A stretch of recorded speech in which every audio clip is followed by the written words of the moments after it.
Всем привет! Вы на канале Основы ремонта, и с вами как всегда я, Кайдунов Анатолий.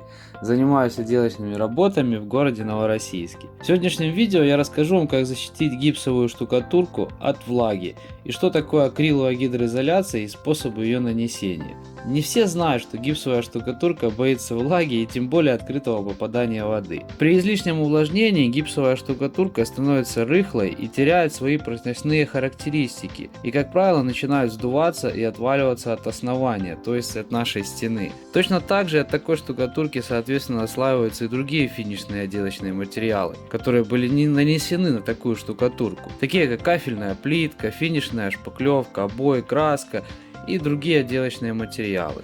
Перейдем к вопросу, нужно ли изолировать гипсовую штукатурку в влажных помещениях, таких как ванные комнаты или душевые кабины, облицованные плиткой. Кафель, конечно же, является водонепроницаемым материалом, но после отделки стен остаются многочисленные швы между плитками, сквозь которые влага может проникнуть в штукатурный слой. И вполне ожидаемые последствия от этого — это отслаивание плитки и негодование заказчика. Чтобы такого не происходило, достаточно исключить проникновение влаги внутрь штукатурного слоя. Для этого необходимо создать пленку на стенах, как минимум в мокрых зонах, путем нанесения гидроизоляционного материала. Я на своих объектах обычно использую акриловую гидроизоляцию, так как этот материал соответствует всем строительным нормам и правилам, а также его очень легко и быстро наносить. С этим справится даже диванный строитель, который никогда и валик, и кисточку в руках не держал. Перед тем, как наносить гидроизоляцию, мы должны убедиться, что наше основание, то есть штукатурка, полностью высохло и не имеет на своей поверхности глубоких раковин и наслоений. Заглаживать и глинцевать штукатурку не рекомендуется, иначе гидроизоляция будет иметь очень плохую адгезию, то есть сцепление со штукатурным слоем.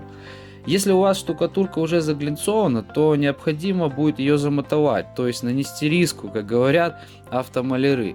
Это можно сделать при помощи крупной наждачки. После этого мы обеспиливаем поверхность и наносим грунтовку. Старайтесь использовать материалы одного производителя. Я имею в виду, если у вас гидроизоляция, например, от компании Cerezy, то и грунтовка, и плиточный клей должны быть желательно этого же производителя. Грунтовку не жалеем, обильно смачиваем валик, хорошо пропитываем штукатурку. Тем самым мы увеличим прочность штукатурного слоя и снизим впитываемость основания, уменьшим расход гидроизоляционного материала. Даем грунтовке высохнуть, как правило, 2-3 часа. После того, как наша грунтовка окончательно высохла, открываем ведро с гидроизоляцией и тщательно перемешиваем несколько секунд.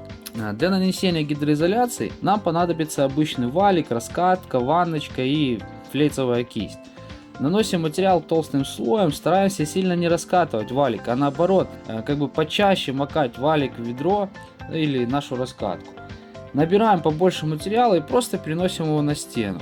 В конечном результате толщина гидроизоляционного слоя должна составлять примерно миллиметр-полтора. Это примерно где-то 1,5 килограмма материала на 1 квадратный метр. Это довольно много, поэтому экономить материал не рекомендуется, иначе вы не получите необходимую толщину гидроизоляционного слоя и только зря просто переведете материал. После нанесения первого слоя мы даем паузу примерно на 2 часа, даем таким образом первому слою подсохнуть. И приступаем к нанесению второго. Причем наносим второй слой гидроизоляции в перекрестном направлении относительно первого. То есть, простыми словами, крест-накрест наносим. Точно так же наносим жирным слоем и сильно не раскатываем валик. Таким способом мы создаем некоторую фактуру на стене, за которую и будет цепляться наш плиточный клей. Повторяем ту же самую процедуру, что и с первым слоем.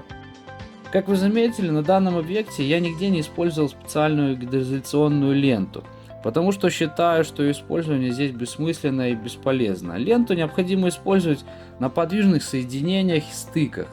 Например, на стыке гипсокартона с гипсокартоном, либо примыкание гипсокартона к штукатурке или стяжке. Также ее применять необходимо при выполнении гидроизоляционных работ в облицовке душевых кабин или бассейнов. В моем случае лента, я считаю, не нужна. И я ее в принципе не использую.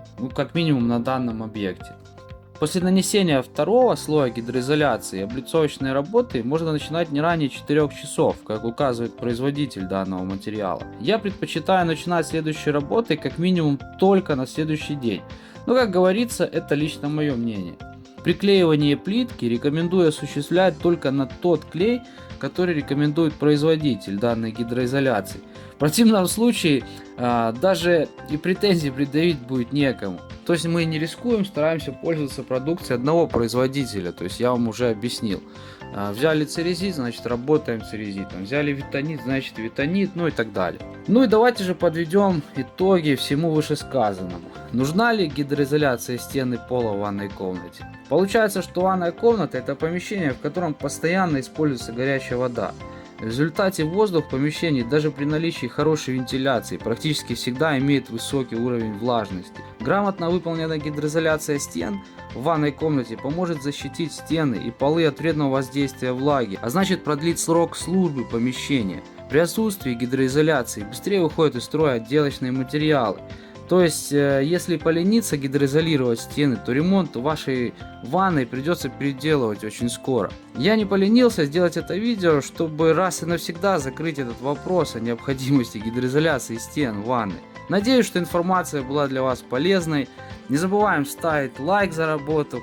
Дальше меня ждет сложная облицовка. Сложность заключается в том, что плитка в этой ванной очень маленького размера. Она там всего у меня на стенах 10 на 20, то есть размер плитки. Кому интересно, как я буду делать дальнейшую облицовку на этом объекте, жмем на колокольчик, чтобы не пропустить следующее видео. Спасибо за просмотр. Всем пока, всем удачи.